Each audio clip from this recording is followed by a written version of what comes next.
Hey there, folks. Welcome to Spectrum Pulse. We talk about music, movies, art, and culture, and it's Billboard Breakdown.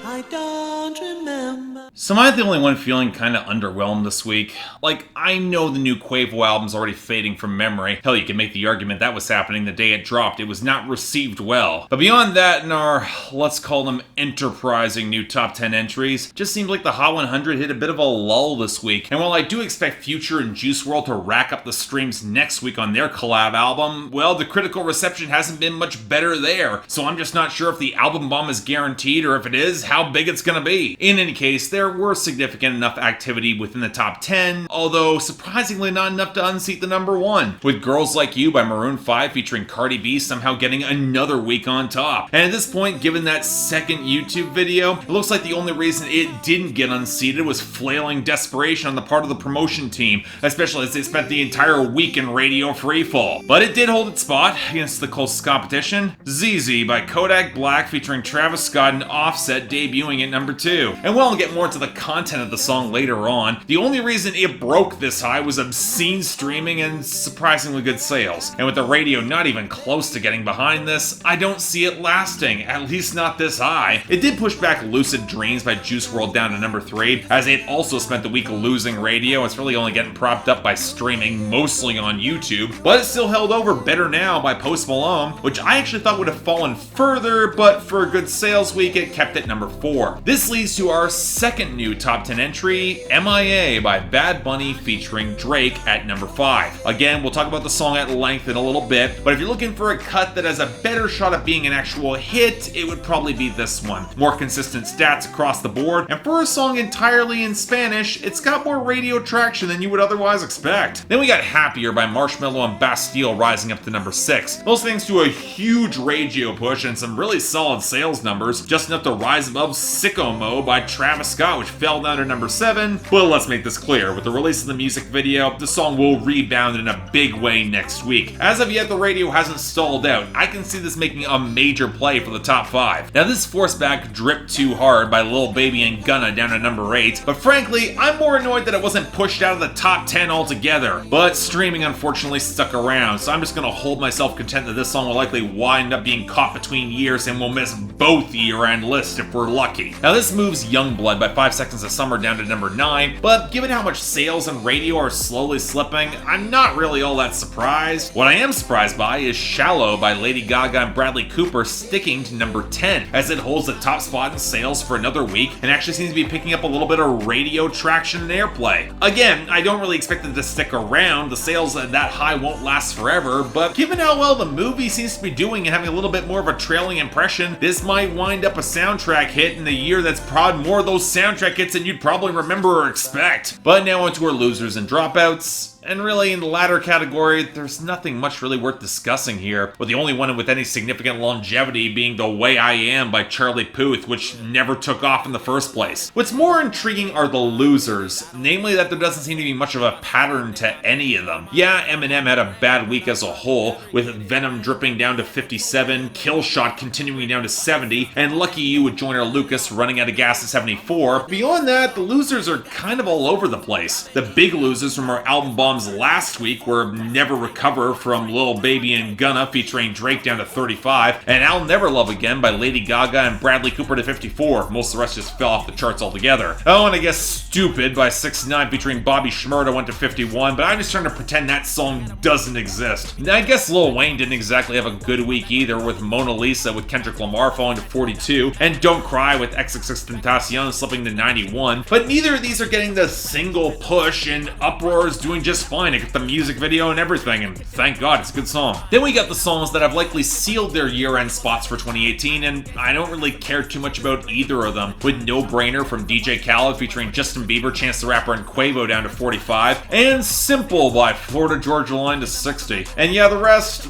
just kind of feel like they're flopping. And yeah, that kind of sucks for Desperate Man by Eric Church skidding down to 89, but I'm not about to complain that that New Patek by Lil Uzi Vert fell to 77, or that If I'm Lying, I'm Flying by Kodak Black went to 99. I'm happy both these are gone. Now, we do have a healthy crop of gains and returning entries, so let's start off with the latter category, where I'd argue these are more expected recoveries for songs that got muscled off prematurely, like For Rich by Mary Morris at 85, or This Feeling by the Chainsmokers and Kelsey Ballerini at 90, or Chanel Go Get It by Young Thug, Lil Baby, and Gunna at 94. Hey, I didn't say any of these are all that good here. Now, thankfully, we do have Thunderclouds by Labyrinth, Sia, and Diplo back at 95. What can I say? It's kind of growing on me. And Electricity by Silk City and Dua Lipa at 97, likely riding off some of the re-release of her full-length debut album, which leaves last return being Drowns the Whiskey by Jason Aldean featuring Miranda Lambert at 98. Still really wouldn't expect this to stick around too long. It's been around on the charts for a while. It'll fall off soon. But it's the gains that don't seem to make a lot of sense to me here. Well, alright, besides Lost in Japan by Shawn Mendes and ZEZE continuing up to 68, it's probably going to be a pop hit in the next couple of weeks. And hell, I can probably say the same thing for Beautiful by Bazzi featuring Camila Cabello at 32, or maybe Taki Taki by DJ Snake, Ozuna, Cardi B, and Selena Gomez at 16. With the exception of a pretty slow radio pickup, this could very well be a hit given its streaming. Then we've got Workin' Me by Quavo, got the album boost up to 53. But beyond all that, why is Breakup in the End by Cole Swindle getting a second wind at 56? Maybe just a good radio week for a good song, but you can't use that as an excuse for No Stylist by French Montana featuring Drake up to 67, likely more to streaming on that part. Probably use radio for NF's song Lie, and maybe for Best Shot by Jimmy Allen getting boosted to 69, but certainly not for Hanging On by Chris Young stalling out at 78, and especially not for Best Part by Daniel Caesar featuring Her up to 81. Again, I'm not complaining with that one, I'm just a little surprised it actually rose that. This leaves us with Leave Me Alone by Flip De Niro up to 76. Again, it's likely on-demand streaming like you would expect for any trap song, although given how incredibly irritating that hook is, I can see this gaining traction regardless. Lovely. And this takes us to our new arrivals.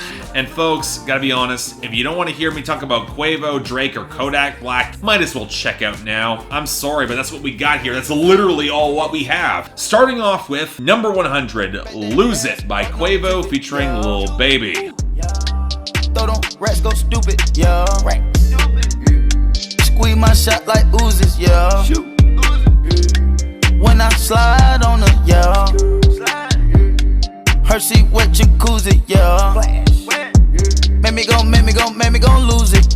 It's like the mini album bombs from last week and this week have merged together into a tasteless soup of monotony, shoving that faint organ line to the very back of the mix against the drippy percussion. And look, in recent years, I've seen Quavo get handily outstripped by both Takeoff and Offset in terms of content and flows, and the only way he comes out looking at least somewhat decent is in contrast to Lil Baby, who somehow transplanted his terrible vocal production and even clumsier rapping from his album to this. And am I the only one who thinks that Quavo just forgot to include a final hook on this thing? Letting your last failed rhyme echo out into the mix, it doesn't fill that void, Quavo. You don't sound good or important. So yeah, this is kind of lousy. Next, number 93, Huncho Dreams by Quavo. No cap, these girls be the new vibe. We don't like suicide, so the doors fly. She said I heard her feelings 52 times. Call her queen, the queen can't flex on the young boy. Made her scream. Chanel, I bought a 2-on. Okay, so when Nicki Minaj made Barbie Dreams a couple months ago and talked about fucking a bunch of rappers, I assumed at least a few of those hookups were actually real. The details were too precise. And yet I'm on the fence whether or not it looks good that Quavo confirmed that he might have actually slept with her. For one, this feels more like a pointed interlude than much more of a song in its own right. A clumsy response that can't really match the strength of Nicki Minaj's flip of the Biggie sample. And if he was irritated about all the name dropping, as I know a bunch of rappers were, it's not like he doesn't do much of the same here. But on the other hand, it does seem believable that he and Nicki hooked up with a lot of carnal detail, and that flip of the In My Feelings sample is very telling, especially given Nicki Minaj's arm's length relationship with Drake in this decade, especially in 2018. But at the end of the day, it still feels like a pale shadow, and I honestly think Nicki came out ahead, because this isn't that good. Number 88, Rerun by Quavo featuring Travis Scott. She like, I'm swiping, swipe, ice biting. She diking, I had to come right back like double back and rerun. I had to come right back like double back and rerun. So So I'll say it again, Quavo and Travis Scott just bring out the worst possible impulses in each other. Most notably, a lot of really boring auto-tuned droning against gross, oily production. And that's before we get the homophobic slurs built into the hook. And if that was the only thing, I'd just be inclined to pitch this out the window as trash. But when you factor in how so much of this song is built around how these girls are just there for the money, reinforced by Kylie Jenner and sampled of all things, and then Travis Scott describes how he beats it just like Ike and Tina. Yeah, this is garbage. And if anything, it makes both artists look considerably worse. Especially Travis Scott, who I have been trying to give a pass this year probably for too long. But what makes sense, it's called Rerun, a pale facsimile of what was done better elsewhere in another time, and the unquestioned feeling that my time has been wasted. Because again, this is trash. Next. Number 86, Biggest Alley-Oop by Quavo. Guess it's my night to tell the truth. Who got the biggest bag in the room? Who got the biggest bag in the room? Who got the biggest bag in the room? Who got the biggest bag in the room? Hey. Alright, we got the opener of the album here, and no, I'm still not off my issues of the last song. So much so that I'm not going to be generous, or give anything much of a pass from Quavo from now on, because the flutes sound beyond gutless, the trap beat is beyond generic, and it's very telling that Quavo, he compares himself to MC Hammer, a pop rapper who was never any good, and eventually becomes irrelevant when the climate inevitably shifted. Again, what we saw in Huncho Dreams, he's about as thin-skinned as Hammer was too, and about as boring of a lyricist in any sort of flexing. And for you to have the balls that you say you're bigger than Jay-Z is nowadays, well, I'd say more. Given how this album's performing, that says plenty. Number 61, Pass Out by Quavo featuring 21 Savage. Bitch to the bank, then she passed out. Yes, sir.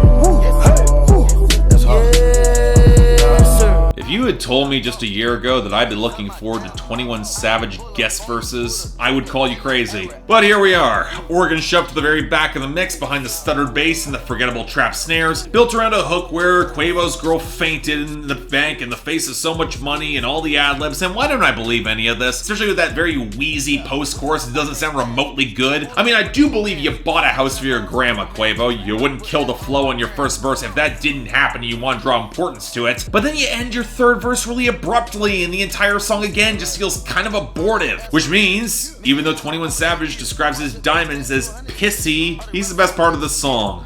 Yeah, yikes indeed. Number 48, Flip the Switch by Quavo featuring Drake. Nigga can't get no sleep, huh? You the one who walk around on fleek, huh? You the one that started from the bottom, but you reached your peak, huh? You taught her how to swallow with no teeth, huh? Make them dollars out the street, huh? Baddest bitch you ever seen, huh? You the one who split the guap with your team, huh?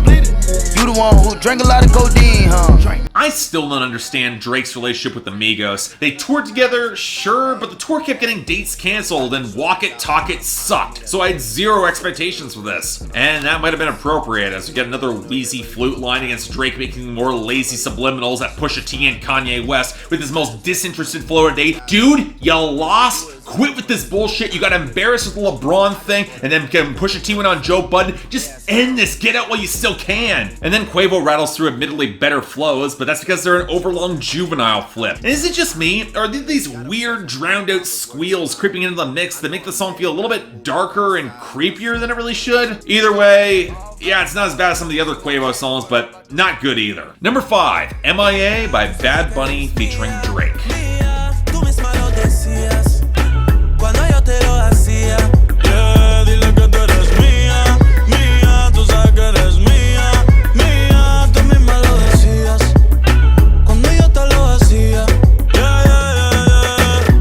Okay, we're out of Quavo territory and up to a reggaeton song with Drake and Bad Bunny. And look, I can't say it's very good. The weird chipmunk yelping is the beyond forgettable percussion line and desaturated melody that with every switch up seems to get more flat and uninteresting. The generic hookup lyrics in Spanish. And the fact that instead of relying on genuine star power from Drake to sell a sensuality, we're stuck with Bad Bunny braying over the majority of the song. But honestly, it's more just boring and kind of utterly forgettable than egregiously bad. I can listen to it, and I guess this week I gotta take it. And finally, number 2, ZEZE by Kodak Black featuring Travis Scott and Offset. Drop the roof, more expansion. Drive a coupe, you can stand it. Bitches undercover. In the sheets. I'm an ass and titty lover. Guess we all meant for each other. Now that all the dogs free. And we out in these streets. Can you do it? Can you pop it for me? The fact that I'm stuck hoping for quality coming from Kodak Black this week, a little frightening, not gonna lie, especially given how much Travis Scott already disappointed me this week. And look, there's very little that's all that good about this song either. The beat is by the numbers trap with a steel drum contributing to the melody. Kodak Black still sounds like he's constantly slipping off the beat. The content's brand name porn you've heard dozens of times before. And Offset's verse, well, probably the best of what we heard this week, and honestly feels below par for him with the syllables that he's cramming into some of the final lines. Honestly, it just feels kind of slapdash and underweight and empty, and well, it might have potentially worked as a summer song in mid-August. In the middle of October, it just feels kind of limp and lifeless or purposeless. It's not terrible, but really not good either. And that was this week. And it sucked, no way around it. God damn it, at least Lil Baby and Gunna had a Star Is Born to push back against Lil Drek, but here, I'm stuck with the Bad Bunny and Drake collab as the best of the week, and at best I'd call that average and forgettable. And I can't give out an honorable mention, I'm sorry. But I'll give worst of the week to Rerun from Quavo featuring Travis Scott, and 2 dishonorable mentions, one to Biggest Alley Oop and the other to Lose It with Lil Baby. Yeah, Quavo's getting all the smoke this week. Next week, I'm a little bit scared to say that I prefer whatever the hell Juice WRLD and Future deliver. I'm hoping it'll be better. I don't have high expectations, but it's been a while since we've heard from Future. I gotta hope there's something here, but I guess we'll see. Till then, I'm Mark. You're watching Billboard Breakdown on Spectrum Pulse, and I'll see you next time.